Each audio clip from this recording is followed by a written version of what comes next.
السلام علیکم. پروگرام کشکول معرفت میں آپ کو خوش آمدید کہتے ہیں. ہمارا دوسرا سیگمنٹ شروع ہوا چاہتا ہے.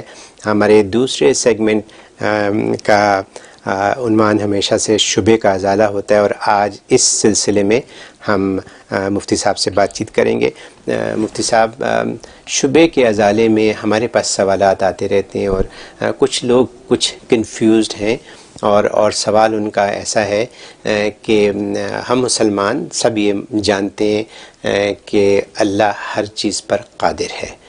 اس کا مطلب یہ ہوا کہ جو کچھ ہوتا ہے وہ اللہ کی مرضی سے ہوتا ہے. ہم یہ بھی سمجھتے ہیں کہ ہم یہ کہتے ہیں عام زبان میں کہ اللہ جو کرتا ہے وہ بہتر کرتا ہے، اس لیے برا منانے کی بات نہیں ہے کہ اگر کوئی کام ہمارا ٹھیک نہ ہوا ہو تو اللہ کی مرضی.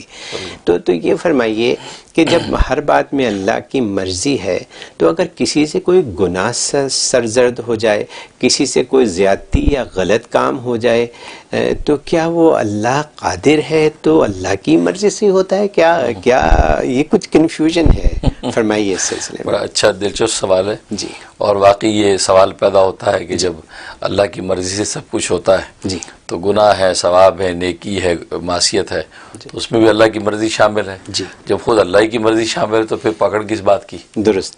جی. تو یہ سوال تو اٹھتا ہے عقلی طور پہ. یہی بات ہے. لیکن اصل میں بات یہ ہے کہ وہ حضرت علی رضی اللہ تعالیٰ سے کسی شخص نے پوچھا کہ اللہ تبارک و تعالیٰ نے انسان کو دنیا میں کتنا بااختیار رکھا ہے اور کتنا مجبور رکھا ہے، یہ سوال کیا. اچھا.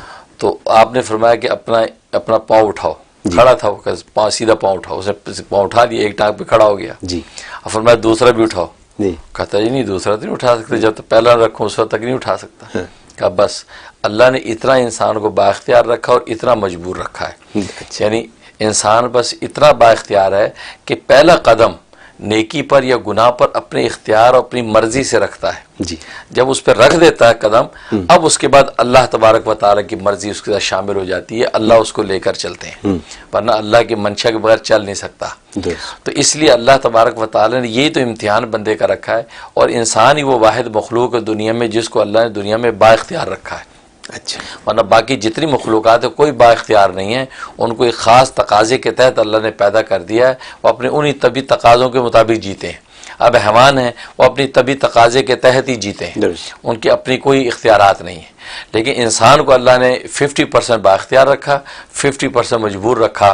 لہذا اپنے اس با اختیاری میں وہ پہلا قدم اٹھاتا ہے نیکی یا گناہ پر. تو اللہ اس کو کاؤنٹ کرتے ہیں کہ اس نے پہلا قدم جو کہ اپنی مرضی اور منشا سے نیکی پر اٹھایا، اس کے بعد اللہ کی مشیت اس کو لے کے چلتی ہے، تو اللہ اس کا ثواب دیتے ہیں کہ بھئی یہ اجر و ثواب مجھتے ہیں کیونکہ اپنی مرضی سے سٹیپ پہلا اس نے خود اٹھایا. جی. اسی طریقے گناہ پر جب قدم رکھتا ہے تو یہ اپنی مرضی سے جو کہ پہلا قدم گناہ پہ رکھتا ہے، تو اس کے بعد اللہ کی مشیت اس کے ساتھ شامل حال ہو جاتی ہے. اللہ ڈھیل دیتے ہیں کہ چلنے دو، کیونکہ لیکن پہلا قدم جو کہ اپنی مرضی سے رکھا، اس لیے وہ گناہ گار قرار دیا جاتا ہے کہ جرم ہے تمہارا کہ قدم پہلا تم نے خود رکھا اپنے اختیار سے. اس لیے قرآن نے کہا نولی ما تولا، کہ ہم پھیر دیتے بندے کو اسی طرف جدھر وہ پھرنا چاہتا ہے. ونصلی جہنم، پھر اس کو جہنم میں ڈال دیتے ہیں. وہ سات مسیرہ، جہنم بہت برا ٹھکانہ ہے.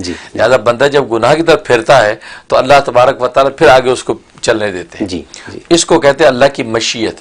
تو اللہ کی مشیت کے بغیر کچھ نہیں ہوتا. مرضی ہوتی ہے اللہ کے رضا اور خوشی. یہ ایسی ہے جیسے حکیم ہوتا ہے. حکیم جو ہے وہ زہر بھی بناتا ہے اور اس کا تریاق بھی بناتا ہے. تو حکیم جو تریاق بنانے پر تو خوش ہے، اس کے استعمال پہ خوش ہوتا ہے، لیکن زہر کے استعمال پہ خوش نہیں ہوتا. لیکن بناتا ہے وہ زہر بناتا ضرور ہے، لیکن اس بات سے خوش نہیں ہوتا کیونکہ اس کو کھائے. ہاں، وہ تریاق پر خوش ہوتا ہے. ایسی اللہ تبارک و تعالیٰ گناہ اور ثواب دونوں میں اللہ کی مشیت چلتی ہے، لیکن اللہ نیکی پر خوش ہوتا ہے لیکن گناہ کو اڈاپٹ کرنے پہ ناراض ہوتا ہے کہ اس بندے نے کوئی گناہ کے راستے پہ قدم کیوں رکھا. یہ ہے اس وجہ سے اللہ تبارک و تعالیٰ اس کو گناہ گار قرار دیتے ہیں اور اس کو سزا دیں گے اور اس کو جو ہے وہ صاحب اجر قرار دیں گے، اس کو انعام ملے گا. میرے ذہن میں تو بالکل کامن سینس کی بات آتی ہے، اور وہ یہ کہ اللہ نے ہمیں ایک ذہن اور عقل دی ہے اور اچھے اور برے کی تمیز دی ہے.